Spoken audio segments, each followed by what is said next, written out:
오늘도 생명을 살리기 위해 보이지 않는 곳에서 최선을 다하는 숨은 영웅들이 있습니다. 신속하게 의사들하고 협조해서 여기까지 모셔오겠다라는 어떤 사명감이 항상 이제 준비된 상태로 있어야 되기 때문에 하루에도 몇 번씩 헬기에 몸을 싣는 사람들. 중증 외상 환자들이 최후 보루죠. 생명을 유지하기 위한 골든타임을 사수하라. 하늘 위 나는 응급실, 닥터 헬기의 24시간을 밀착 취재했습니다. 경기도 수원시. 이곳에 있는 한 대학병원엔 특별한 것이 있는데요.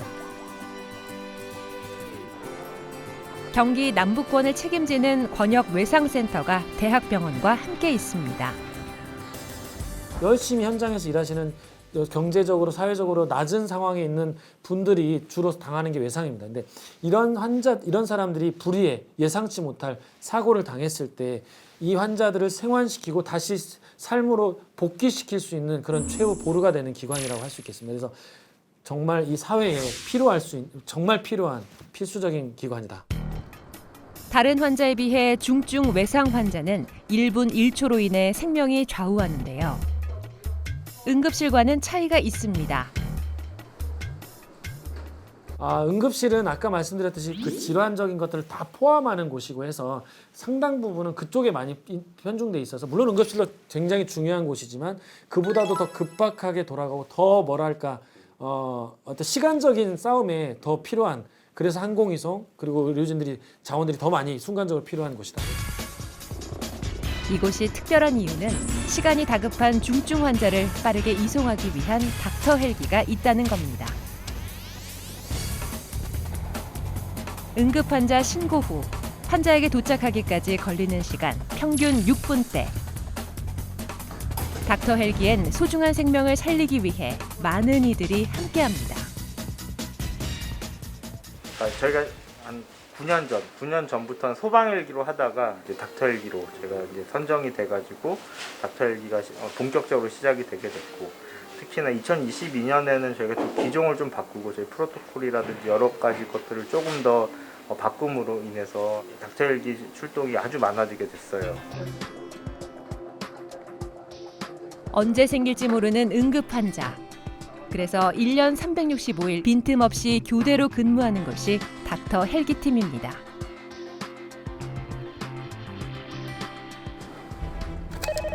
관제실 내부가 갑자기 분주해졌습니다. 출동 신고가 접수된 건데요. 일정 확인했습니다. 남양체육공원 네. 환자는 어떤 상태인 걸까요? 지금 환자가 일단 심정지가 와서 근처 병원으로 갔는데 상태가 너무 안 좋아서 이제 전원 문의가 왔는데 일단은 이제 헬기로 이송을 하긴 할 건데 오는 도중에 다시 심정지가 발생할 가능성이 상당히 높아 보이긴 하네요. 심정지 환자를 급히 닥터 헬기로 이동해야 하는 상황. 환자에게 다시 심정지가 올 수 있는 위급한 상황인데요.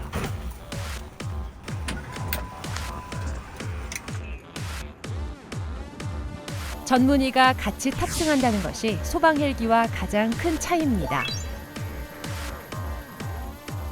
외상센터로 이동하는 도중에도 진료가 필요할 수도 있습니다.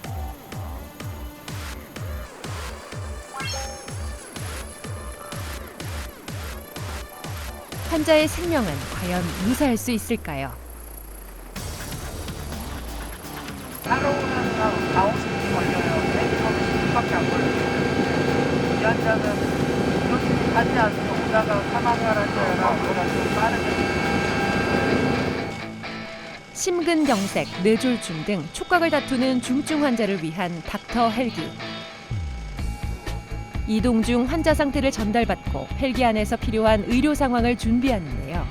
응급수술을 위해 외상센터와도 진료 내용을 공유합니다.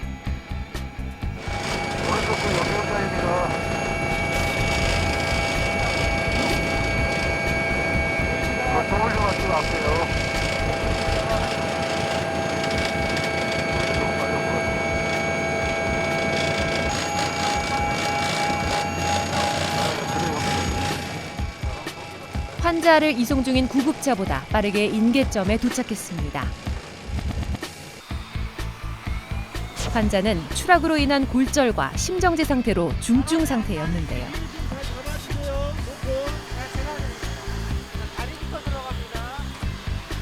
먼저 진료를 본 의료진으로부터 환자 상태를 공유받고 빠르게 닥터 헬기로 환자를 옮깁니다.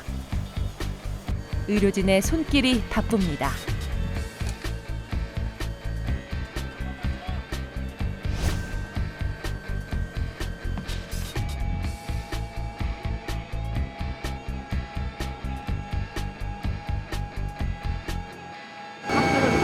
실정지가 왔어요 지금.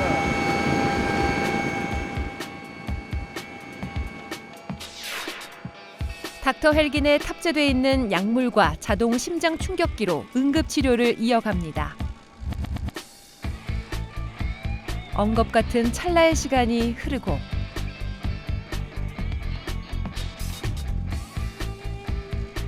다행히 환자의 호흡이 돌아왔습니다.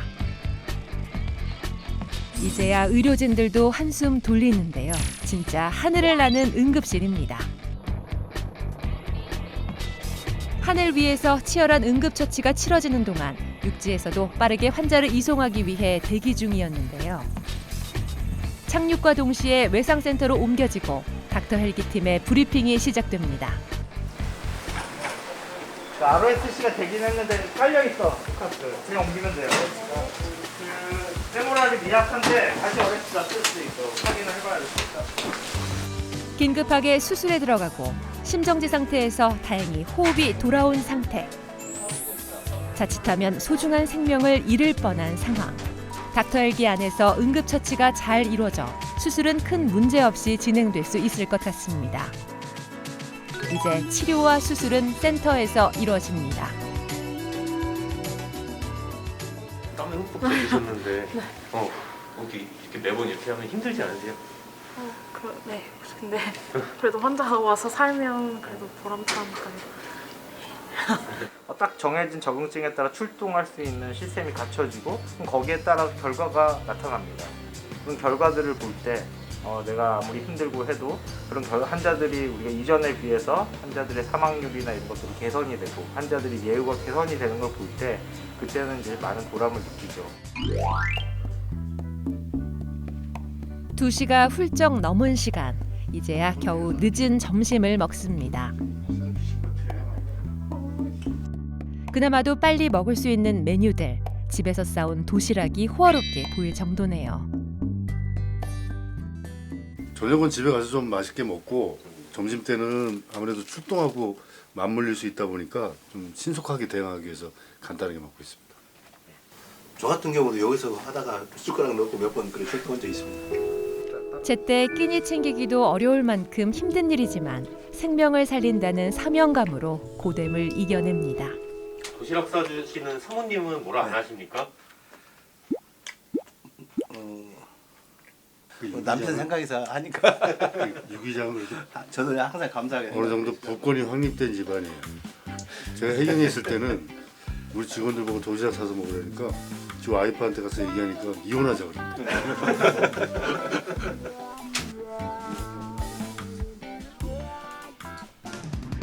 하늘을 나는 응급실 닥터 헬기.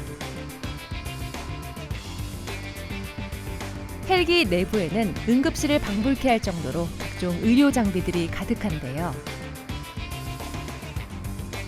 의료기구와 약물까지 포함하면 대략 100여 종이 탑재되어 있는 닥터 헬기는 아무나 탈 수 없습니다. 안전 운전을 책임질 베테랑의 기장부터 헬기 내에서 응급 처리가 가능한 전문 훈련을 받은 의료진, 헬기 운항을 통제하는 관리사, 외상 전문 응급 구조사까지 한 팀을 이뤄 마치 한 몸처럼 움직이며 중증 환자 생명을 살리며 생존율을 높이고 있습니다. 2011년 인천을 시작으로 전국 방방곡곡 제주까지 현재 총 8대의 닥터 헬기가 운행하며 국민들의 건강을 수호하고 있습니다. 출동을 마친 닥터 헬기, 이후 제일 바빠지는 사람이 있습니다. 바로 헬기 정비사. 요게 필터가 막혔는지 체크하는 오일량.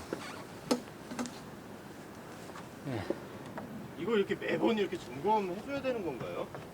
매번이 아니라 아침에 한 번 하고요. 비행 갔다 오면 하고요. 맨 마지막에 끝나고 나서 하고요. 헬기의 결함으로 인해 출동 못하는 일이 없도록 사전 점검을 철저히 합니다. 항공 정비팀 못지않게 사전 준비가 필요한 곳이 있습니다. 출동하기 전에는 출동용으로 준비되어 있는 그 헬기 백이 있는데 거기 물품이 제대로 있는지 뭐 그런 것들을 점검하고 있습니다. 환자들 기도 확보가 필요할 때 저희가 빠르게 기도 확보를 할 수 있도록 응급 처치를 할 수 있는 기구들이 있고, 이런 물품들은 출혈이 대량으로 발생했을 때 팔 다리에 그 지혈을 하기 위해서 사용하는 지혈대라고 보시면 되고, 출동할 때 응급으로 사용할 수 있는 약품도 있습니다. 구급용품과 의약품들을 꼼꼼히 챙기는 것도 의료진의 목. 이젠 베테랑이 됐지만 처음엔 헬기 타는 일이 쉽지 않았다는데요. 처음에는 무서웠어요. 그 상황을 제가 감당할 수 있을까 이런 생각도 많이 들었었는데, 그래도 계속 출동하고 그런 비슷한 환자들을 보면서 저도 더 잘해야겠다라는 생각을 계속하면서 이제 나가고 있습니다. 골든타임이 중요한 중증 환자들의 생명을 살리는 닥터 헬기. 하늘을 나는 응급실로서 그 역할을 제대로 할 수 있는 건 생명을 살린다는 사명감으로 똘똘 뭉친 영웅들이 있었기에 가능한 일이 아닐까요? 저희가 헬기 나가는 거 새벽 시간에 추운데 막 나가려고 그러면 너무 힘들고, 또 올라갈 때마다 무섭고 힘들고 어렵거든요. 타 착륙할 때마다 헬기 흔들리고 하면. 근데 그럼에도 내려서 환자를 접하고 환자를 치료하다 보면 오는 동안에는 어느 순간 그 생각을 잊어버려요. 왜냐? 환자에 집중하게 되고, 그리고 환자가 좋아지고 살아나는 것들을 보거든요. 그렇기 때문에 이 일을 결국 놓지 않고 하는 것 같습니다. 오늘도 대기 중인 닥터 헬기팀을 응원합니다.